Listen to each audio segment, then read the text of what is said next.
আল্লাহ তাআলার কাছে বান্দার চোখের পানির দান যাবতীয় নিয়ামতের চেয়ে বড় দান। যে ব্যক্তি আল্লাহ তাআলার ভয়ে কান্নাকাটি করে, হাদিসের ঘোষণা, তার জন্য জাহান্নামের আগুন হারাম হয়ে যায়। এক ফোঁটা পানি দিয়ে গোটা জীবনে সব গুনাহ ধুয়ে মুছে সাফ হয়ে ফেলা সম্ভব।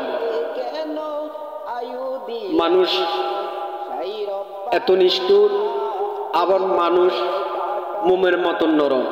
কারণ যখন কোনো ব্যক্তি তাকে দুঃখ দেয়, আঘাত দেয় এবং গুনাহ করে, তখন গভীর রাত্রে আল্লাহর কাছে নফল নামাজ পড়ে, তাহাজ্জুদের নামাজ পড়ে যদি আল্লাহর কাছে দুই চোখের পানি, দুই ফোঁটা পানি ফালায়, আল্লাহর দরবারে ক্ষমা চায়, আল্লাহ আমি দুঃখ পেয়েছি, কষ্ট পেয়েছি, আল্লাহ আমার চোখের পানির মূল্য তুমি দাও।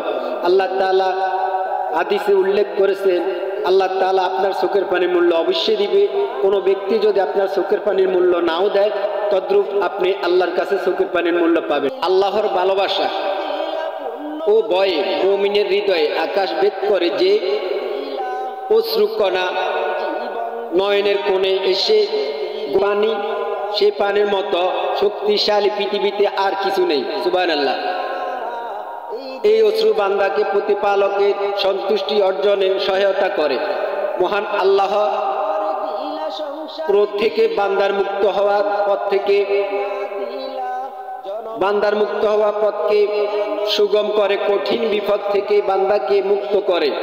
পৃথিবীর সব পানি দিয়ে যেখানে জাহান্নামের একটি অগ্নিকণা নেভানো সম্ভব নয়, সেখানে মাত্র এক ফোঁটা অশ্রু জলের জাহান্নামের ভয়াবহ আগুনের মুহূর্তে নিভিয়ে ফেলা সম্ভব। সুবহানাল্লাহ। যে চোখ মহান আল্লাহর ভয়ে কাঁদে, সে চোখকে জাহান্নামের আগুন স্পর্শ করবে না। আল্লাহর রাস্তা জিহাদ করতে গিয়ে যেমন শরীরে তাজা রক্তের বিনিময়ে জান্নাত কেনা যায়, তেমনি মহান আল্লাহর দরবারে এক ফোঁটা অশ্রু ঢেলেও জান্নাত কেনা যায়। সুবহানাল্লাহ। আমরা অনেকে মনে করি আমরা পাপের সাগরে ডুবে গেছি, আল্লাহ আমাদের হয়তো ক্ষমা করবে না, আল্লাহ আমাদের দোয়া কবুল করবে না। এগুলো ভুল ধারণা। আল্লাহ রহমানুর রহিম, তিনি বান্দা এক বিন্দু অনুশোচনা অশ্রু তিনি সহ্য করতে পারে না, তাই এক ফোঁটা অশ্রু দিয়ে তিনি তার বান্দার গুনাহ ধুয়ে মুছে সাফ করে দেন। বান্দার জন্য ওয়াজিব হয়ে থাকা জাহান্নামকে তার জন্য চিরতরে হারাম করে দেন। হযরত আয়েশা সিদ্দিকা রাদিয়াল্লাহু তাআলা আনহার মতে, নবীপন্থী দিবারাত্রি ইবাদতে মশগুলে থাকা আখিরাতের ব্যাপারে নিশ্চিন্ত হয়ে যাননি, বরং রীতিমতো কাঁদতে। অথচ তাঁর জীবন এত দ্রুত পবিত্র ছিল যে স্বয়ং আল্লাহ তাঁর কাছে সালাম পাঠিয়েছেন এবং তাঁর ব্যাপারে কোরআনের 10টি আয়াত নাজিল হয়েছে। বুঝা গেল দোজখের আগুনের ভয়াবহতার কথা স্মরণ করে অশ্রু সজল এটি আল্লাহর অধিক পছন্দনীয় আমল। কোরআনের ভাষায় আল্লাহ পাক কোরআন পাকে বলেন, যারা মুমিন তাদের জন্য কি আল্লাহর স্মরণে এবং সে সৎ অবতীর্ণ হয়েছে, কারণ তার কারণে হৃদয় বিগলিত হওয়ার সময় আসেনি, তারা তাদের মত যেন না হয় যাদেরকে পূর্ব কিতাব দেওয়া হয়েছিল, তাদের উপর সুদীর্ঘকাল অতিক্রান্ত হয়েছে, অতঃপর তাদের অন্তঃকরণ কঠিন হয়ে গিয়েছে, তাদের অধিকাংশই পাপাচারী। হাদিস নাম্বার 16। আল্লাহ পাক কোরআন পাকে বলেন, যারা ঈমানদার তারা এমন যে যখন আল্লাহর নাম নেওয়া হয় তখন ভীত হয়ে পড়ে তাদের অন্তর, আর যখন তাদের সামনে পাঠ করা হয় কালাম তখন তাদের ঈমান বেড়ে যায় এবং তার স্বীয় তার স্বীয় পরওয়ারদিগারের প্রতি ভরসা পোষণ করে। সূরাতুল আনফাল আয়াত নম্বর 2। কোরআনের কারিমে আল্লাহ তাআলা বলেন, যারা তাদের রবের কাছে ফিরে যাবে এবং বিশ্বাস তাদের যা দান করার তা দান করে ভীত কম্পিত হৃদয়ে তারাই দ্রুত সম্প্রদান করে কল্যাণকর কাজ, তাদের অগ্রগামী থাকে। সূরাতুল মুমিন আয়াত নম্বর 60-61। পবিত্র কোরআনে ইরশাদ হয়েছে, নবীদের মধ্যে যাদের আল্লাহর অনুগ্রহ রয়েছে আদমের বংশ থেকে এবং যাদের আমি নূহের সঙ্গে নৌকা আরোহণ করেছিলাম, ইব্রাহিম আলাইহিস সালাম, ইসমাইল আলাইহিস সালামের বংশোদ্ভূত এবং যাদের আমি পতনময় দয়াময়ের আয়াত তেলাওয়াত করা হলো, তারা সিজদা লুটিয়ে পড়তে কাঁদতে কাঁদতে। সূরাতুল মারইয়াম আয়াত নম্বর 58। কোরআনে বর্ণিত তোমাদের মধ্যে এমন কেউ নেই যাকে জাহান্নাম অতিক্রম করতে হবে না, এটা তোমার পালনকর্তা অনিবার্য। সূরাতুল মারইয়াম আয়াত নম্বর 71। মহান আল্লাহ বলেন, অর্থাৎ এই পূর্বে যাদেরকে জ্ঞান দেওয়া হয়েছে তাদের নিকট যখন তা পাঠ করা হয় তখন তারা সিজদা লুটিয়ে পড়ে, তারা বলে আমাদের প্রতিপালকের পবিত্রতা আমাদের প্রতিপালক অবশ্যই কার্যকারী হবে।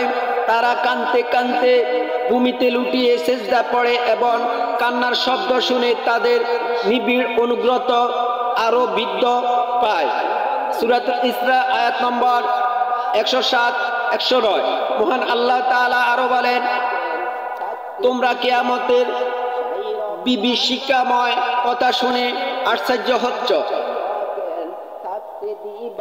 হাসস অথচ কাঁদস না, আর গান বাজনা মত হয়ে এসব এড়িয়ে যাস। আল্লাহকে সন্তুষ্ট করার জন্য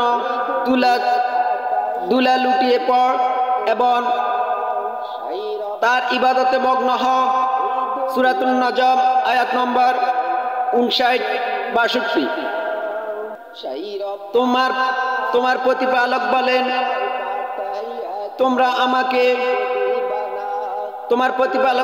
তোমরা আমাকে ডাকো, আমি তোমাদের ডাকে।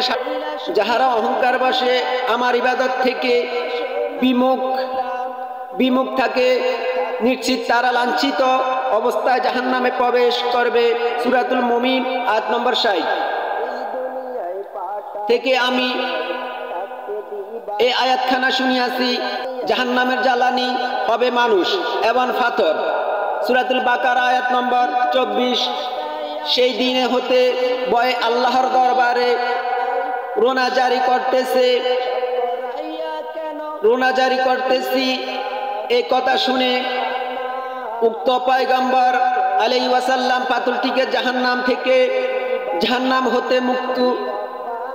হতে মুক্তি দানের জন্য আল্লাহ পাকের কাছে দোয়া করলেন। আল্লাহ পাক স্বীয় পয়গম্বরের দোয়া কবুল করেন, পাথরটি মুক্ত দান করলেন।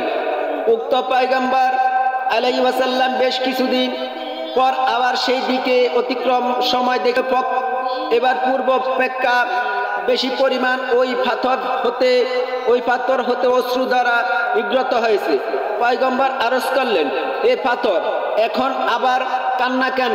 পাথর বলেন, হে আল্লাহর পয়গম্বর আলাইহিস ওয়াসাল্লাম, ওই দিন যে আপনি আমাকে কাঁদতে দেখেছিলেন, আমার সেই কান্না ছিল আল্লাহ পাকের ভয়ে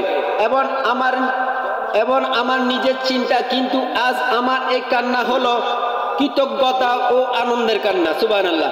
বস্তুত মানুষের তাহলে আনন্দের কান্না আছে এবং দুঃখের কান্না আছে। কেউ যদি কাউকে কষ্ট দেয়, দুঃখ দেয় এবং সেই কষ্ট পেয়ে কথার আঘাত পেয়ে কান্নাকাটি করে এবং খুশিতে কোনো কিছু পেয়েছে, আল্লাহর দরবার থেকে নিয়ামত পেয়েছে, ওই নিয়ামতের কারণে সে খুশিতে কান্না করে। তাহলে কান্না দুই প্রকার। মানুষের দিল পাথরের মতো, বরং তদাপেক্ষা কঠিন না তখনই দূর হয় যখন বান্দা বয়ে হালতে বয়ে কান্নাও কাঁদে, আবার কৃতজ্ঞতা হালতে শুকরের কান্না। আল্লাহ পাক আমাদেরকে শুকর গুজারি করুক। মানুষের চোখে পানির মর্যাদা আল্লাহ তাআলার নিকট অনেক বেশি, তাই আমাদের উচিত সুযোগ গুলোই মহান আল্লাহর দরবারে কান্নাকাটি করা এবং আল্লাহ তাআলা দুনিয়াতে আমাদেরকে তার জন্য বিধি বিধান মেনে চলা, পাশাপাশি তার ভয়ে বেশি বেশি কান্নাকাটি করা। সুবহানাল্লাহ। তাহলে আমাদেরকে আল্লাহ ইবাদত করার এবং আল্লাহর দরবারে রাত্রি জেগে তাহাজ্জুদের নামাজ পড়ে দুই হাত উত্তোলন করে আরশে আজিমের দিকে তাকাইয়া আল্লাহর দরবারে মুনাজাত করব, দুই চোখের পানি, দুই ফোঁটা পানি ফেলে আল্লাহর কাছে গুনাহ মাফ চাবো। আল্লাহ আমাদের গুনাহ কবুল করবেন এবং আমাদের চোখের পানির মূল্য আল্লাহ দিবেন।